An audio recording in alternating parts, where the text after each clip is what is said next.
Hi all, welcome back. My name is Tasfai. This is the 15th, the 14th um, video in a series of reading and writing Afan Oromo.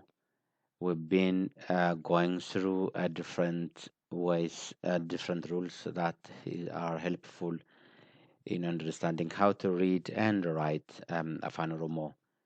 In our previous language video, we have seen how we can write how we use apostrophe in writing Afan Oromo, which is also called Huda in Afan Oromo. So you can go back to video 12 and you can see and in this video I'm going to present to you how some of the statements and sentence how statements are formed in Afan Oromo. We are nearly finishing our video for beginners. I'm hoping that you've learned a lot and ready for the advanced level. Just to give you some statements and how they are formed in comparison to English language. Um, there are not that much to say here, but just to introduce you some of the structures that we use in Afan Oromo. So here we have a statement. Sorry, this is not right. Should have been statements or sentences.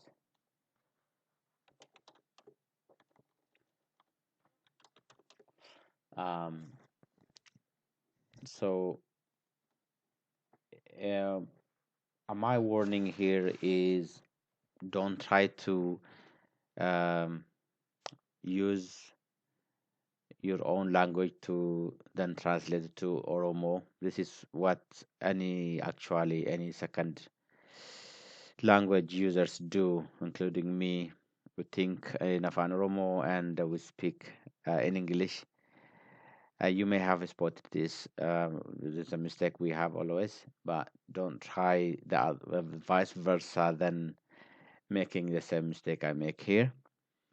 Um, Oromo language has a different structure, especially from different structure from English, as we are going to see. The nouns, the verbs, and the expressions don't exactly follow the English language.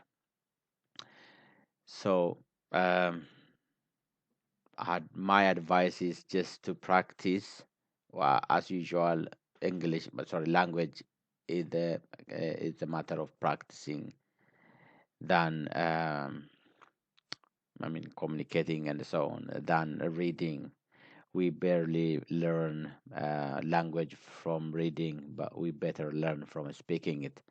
So try to speak and listen to people who speak Oromo. Listen to music. Maybe hard to understand the music. Visit Oromia.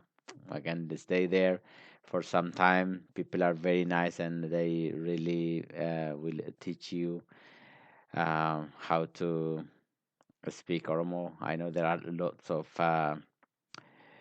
especially foreigners, Westerners who have been living in Oromia and now speak Oromo just like I do.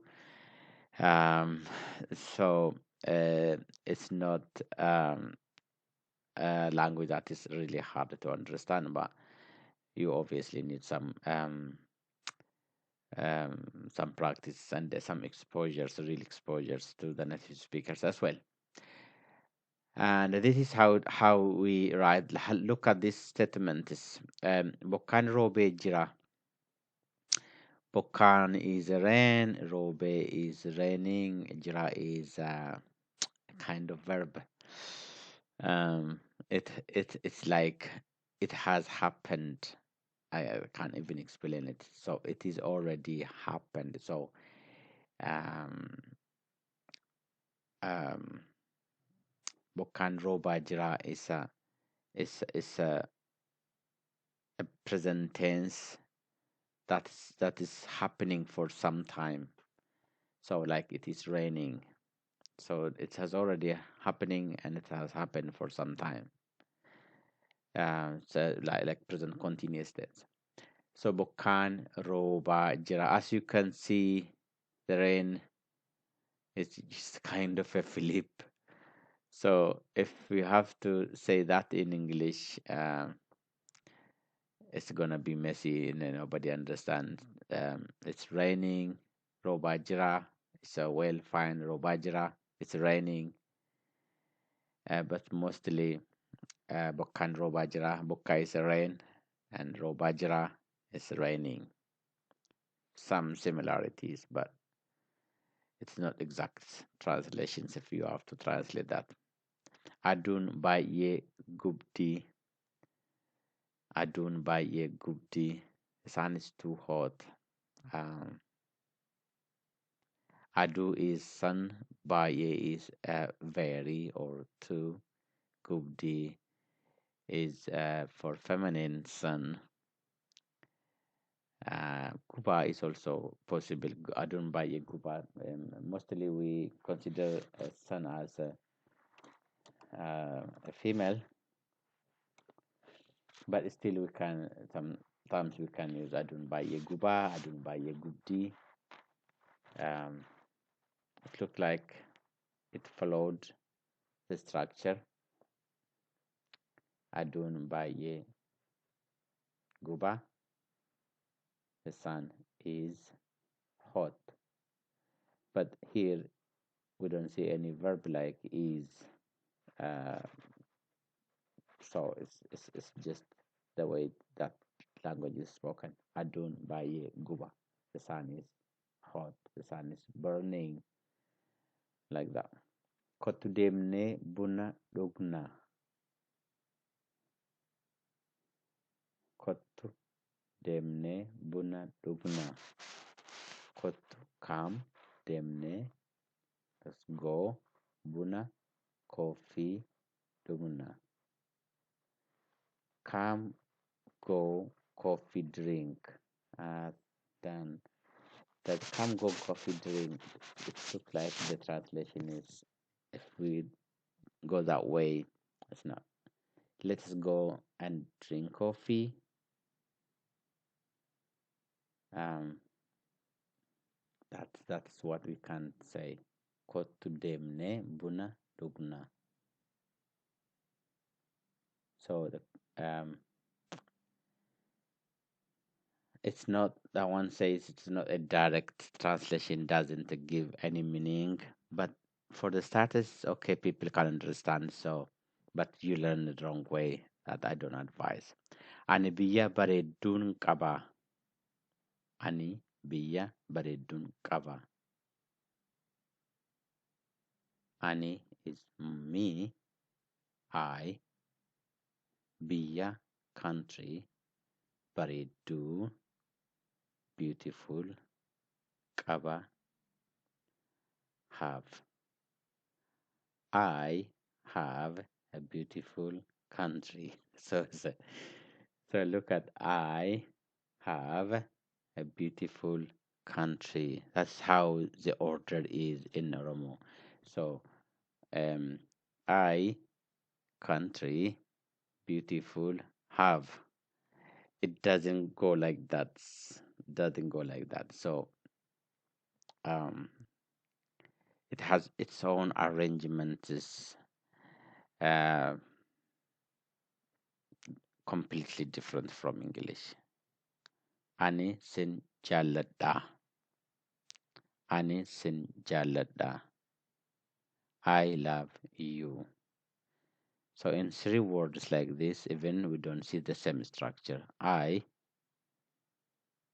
sin, I, you, love. I love you. Ati nama gaariidha. Ati nama gaariidha. Ati, you, nama, a person, gari, good. Da is an affirmative statement, a word for like you are or you is, for It is for some of the singular expressions. So ati nama gari da. Sometimes ati nama gari. Some dialects say ati nama gari. Ati nama gari. So there is no da there, but still it's a different structure from there. Dabalan ufera. Dabalan ufe jira. It's a difference in local Oromo. Dabalan ufera is the same as Dabalan ufe jira. Dabala has come. Dabala is the name of a person. Um, Dabala has come. So it's the same as the ones we saw up there. But here, as you can see in the statement is all statement is finished with a full stop, just like any other language, especially in English.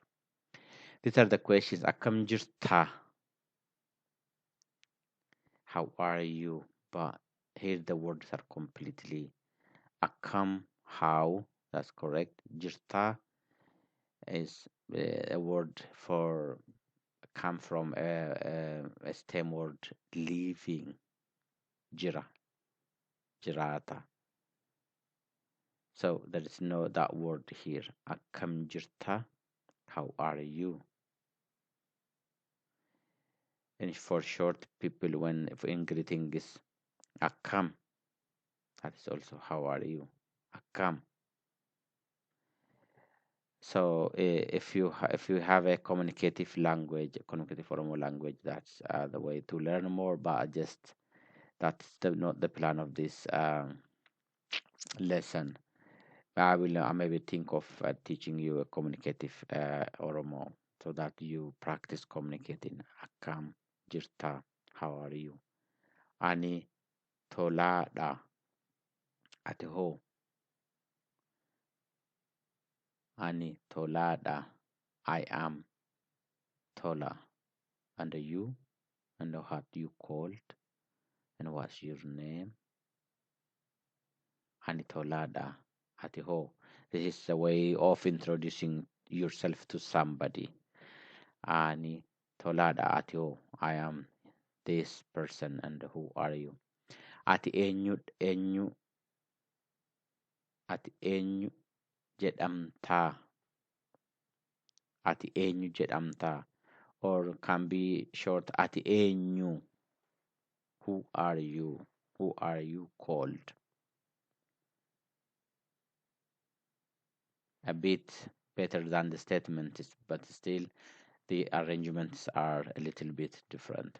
Eessa dhufte.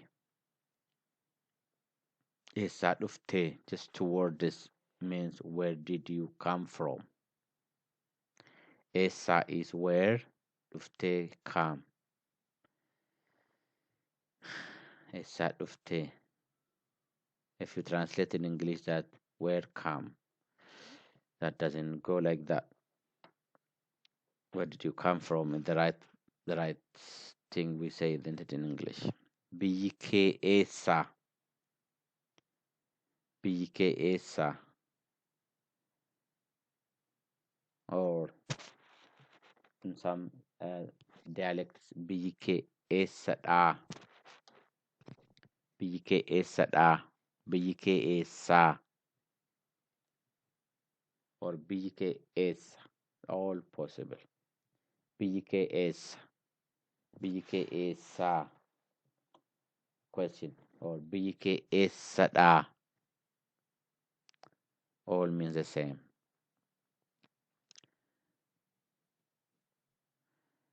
And as you can see, all questions end with a question mark as in English. No difference.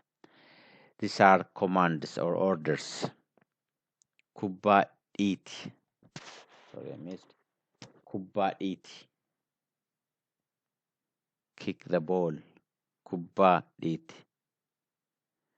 Achdemi. Go there. Even here, it's a Philip. Bunafid, bring coffee. Coffee, bring. It's stronger than the bring coffee. Demi amma, go now. Demi means go. Amma, now. It's much. But luckily, these words can interchange places like eat kubba, demach, fidibuna, amma demi. They can flip places, but the problem is they have a very strong command. Like the person who is ordering is kind of in a wrong mood. And, maybe he's not. He is angry and giving authoritative commands like that. So, but otherwise, it is still possible. I will maybe come back to this if I think of the time to come up with a communication language or Oromo language for communication. It will be good to deal with that, and in those we will see the structures of statements or sentences. Thank you very much for listening. Have a blessed day. Bye bye.